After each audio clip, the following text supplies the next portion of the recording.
2 Samuel 14 அதிகாரம். ராஜாவின் இருதயம் அப்சலோமின் மேல் இன்னும் தாங்கலாயிருக்கிறதை செருயாவின் குமாரன் யோவாப் கண்டு, அவன் தெக்கோவாவில் இருக்கிற புத்தியுள்ள ஒரு ஸ்திரீயை அழைத்து, நீ இழவு கொண்டாடுகிறவளைப் போல துக்க வஸ்திரங்களை உடுத்திக்கொண்டு எண்ணெய் பூசிக்கொள்ளாமல் இறந்து போனவனுக்காக நெடுநாள் துக்கிக்கிற ஸ்திரீயைப் போல காண்பித்து ராஜாவினிடத்தில் போய் அவரை நோக்கி, இன்ன பிரகாரமாகச் சொல் என்று அவள் சொல்ல வேண்டிய வார்த்தைகளை யோவாப் அவள் வாயிலே போட்டான். அப்படியே தெக்கோவா ஊராளான அந்த ஸ்திரீ ராஜாவோடே பேசப்போய் தரையிலே முகங்குப்பர விழுந்து வணங்கி, ராஜாவே ரட்சியும் என்றாள். ராஜா அவளை பார்த்து, உனக்கு என்ன வேண்டும் என்றதற்கு அவள், நான் விதவையானவள், என் புருஷன் சென்று போனான். உமது அடியாளுக்கு 2 குமாரர் இருந்தார்கள். அவர்கள் இருவரும் வெளியிலே சண்டை பண்ணி அவர்களை விலக்க ஒருவரும் இல்லாதபடியினால் ஒருவன் மற்றவனை அடித்து கொன்று போட்டான். வம்சத்தார் எல்லாரும் உம்முடைய அடியாளுக்கு விரோதமாய் எழும்பி தன் சகோதரனை கொன்று போட்டவனை ஒப்பி, அவன் கொன்ற அவன் சகோதரனுடைய பிராணனுக்காக நாங்கள் அவனை கொன்று போடுவோம், சுதந்திரவாளனாயினும் அவனையும் அழித்துப் போடுவோம் என்கிறார்கள். இப்படி என் புருஷனுக்கு பேரும் நீதியும் பூமியின் மேல் வைக்கப்படாதபடிக்கு எனக்கு இன்னும் மீதியாயிருக்கிற பொறியையும் அவித்து போட மனதாயிருக்கிறார்கள் என்றாள். ராஜா அந்த ஸ்திரீயை பார்த்து, நீ உன் வீட்டுக்குப் போ, உன் காரியத்தை குறித்து உத்தரவு கொடுப்பேன் என்றான். பின்னும் அந்த தெக்கோவாவூர் ஸ்ரீ ராஜாவை பார்த்து, ராஜாவாகிய என் ஆண்டவனே, ராஜாவின் மேலும் அவர் சிங்காசனத்தின் மேலும் குற்றமில்லாதபடிக்கு அந்த பழி என் மேலும் என் தகப்பன் வீட்டின் மேலும் சுமரக் கடவது என்றாள். அதற்கு ராஜா, உனக்கு விரோதமாக பேசுகிறவனை என்னிடத்தில் கொண்டு வா, அப்பொழுது அவன் இனி உன்னை தொடாதிருப்பான் என்றான். பின்னும் அவள், இரத்தப்பழி வாங்குகிறவர்கள் அழிம்பு செய்து என் குமாரனை அதம் பண்ண பெருகி போகாதபடிக்கு ராஜாவானவர் தம்முடைய தேவனாகிய கர்த்தரை நினைப்பாராக என்றாள். அதற்கு ராஜா, உன் குமாரனுடைய மயிரில் ஒன்றாவது தரையில் விழுவதில்லை என்று கர்த்தரின் ஜீவனைக் கொண்டு சொல்லுகிறேன் என்றான். அப்பொழுது அந்த ஸ்திரீ, ராஜாவாகிய என் ஆண்டவனோடே உமது அடியாள் ஒரு வார்த்தை சொல்ல உத்தரவாக வேண்டும் என்றாள். அவன், சொல்லு என்றான். அப்பொழுது அந்த ஸ்திரீ, பின்ன ஏன் தேவனுடைய ஜனத்திற்கு விரோதமாய் இப்படிப்பட்ட நினைவை நீர் கொண்டிருக்கிறீர்? துரத்துண்ட தம்முடையவனை ராஜா திரும்ப அழைக்காததினாலே ராஜா இப்பொழுது சொன்ன வார்த்தையினால் குற்றமுள்ளவரைப் போல் இருக்கிறார். நாம் மரிப்பது நிச்சயம், திரும்பச் சேர்க்கக்கூடாதபடிக்கு தரையிலே சுவருகிற தண்ணீரைப் போல் இருக்கிறோம். தேவன் ஜீவனை எடுத்துக் கொள்ளாமல் துரத்துண்டவன் முற்றிலும் தம்மை விட்டு விலக்கப்படாதிருக்கும் நினைவுகளை நினைக்கிறார். இப்போதும் நான் என் ஆண்டவனாகிய ராஜாவோடே இந்த வார்த்தையை பேச வந்த முகாந்தரம் என்னவென்றால், ஜனங்கள் எனக்கு பயமுண்டாக்கினதினால் நான் ராஜாவோடே பேச வந்தேன். ஒருவேளை ராஜா தமது அடியாளுடைய வார்த்தையின்படி செய்வார் என்று உமது அடியாளாகிய நான் நினைத்ததினாலும் வந்தேனே ஒழிய வேறில்லை.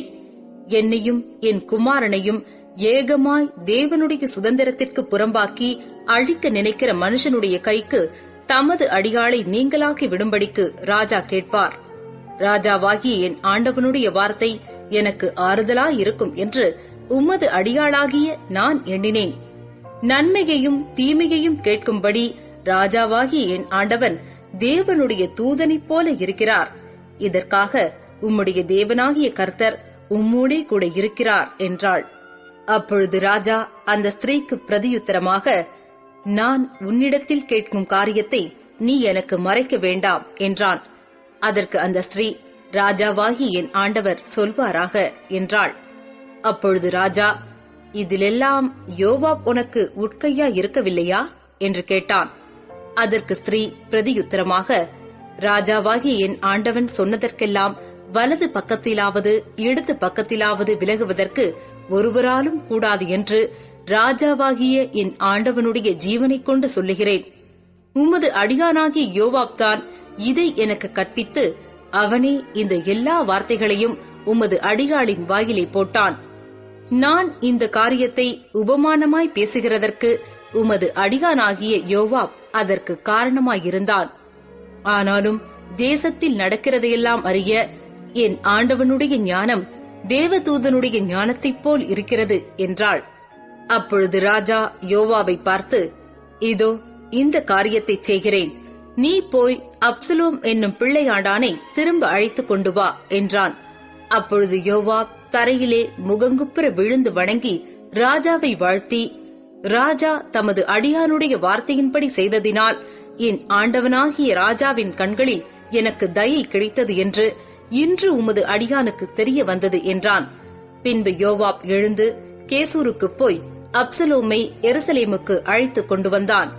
ராஜா, அவன் என் முகத்தை பார்க்க வேண்டியதில்லை, தன் வீட்டுக்கு திரும்பி போகட்டும் என்றான். அப்படியே அப்சலோம் ராஜாவின் முகத்தை பார்க்காமல் தன் வீட்டுக்கு திரும்பி போனான்.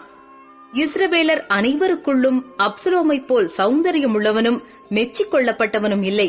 உள்ளங்கால் தொடங்கி உச்சந்தலை மட்டும் அவனில் ஒரு பழுதும் இல்லாதிருந்தது.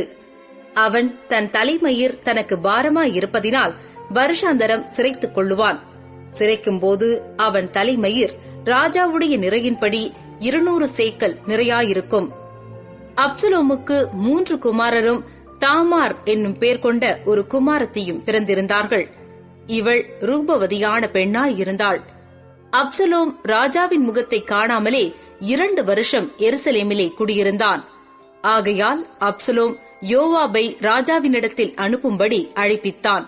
அவனோ அவனிடத்திற்கு வரமாட்டேன் என்றான்.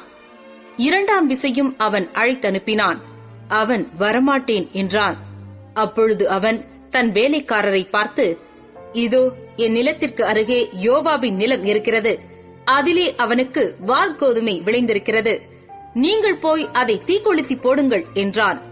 அப்படியே அப்சலோமின் வேலைக்காரர் அந்த நிலத்தை தீக்கொளுத்தி போட்டார்கள். அப்பொழுது யோவாப் எழுந்திருந்து அப்சலோமிடத்தில் வீட்டிற்குள் போய், என்னுடைய நிலத்தை உம்முடைய வேலைக்காரர் தீக்கொளுத்தி போட்டது என்ன என்று அவனை கேட்டான். அப்சலோம் யோவாபை பார்த்து, இதோ நான் ஏன் கேசூரிலிருந்து வந்தேன், நான் அங்கே இருந்துவிட்டால் நலம் என்று ராஜாவுக்கு சொல்லும்படி உம்மை ராஜாவினிடத்தில் அனுப்புவதற்காக உம்மை இங்கே வரும்படி அழைப்பித்தேன். இப்போதும் நான் ராஜாவின் முகத்தை பார்க்கட்டும், என்மேல் குற்றமிருந்தால் அவர் என்னை கொன்று போடட்டும் என்றான். யோவாப் ராஜாவினிடத்தில் போய் அதை அவனுக்கு அறிவித்தபோது அப்சலோமை அழைப்பித்தான். அவன் ராஜாவினிடத்தில் வந்து ராஜாவுக்கு முன்பாக தரையிலே முகங்குப்புற விழுந்து வணங்கினான். அப்பொழுது ராஜா அப்சலோமை முத்தமிட்டான்.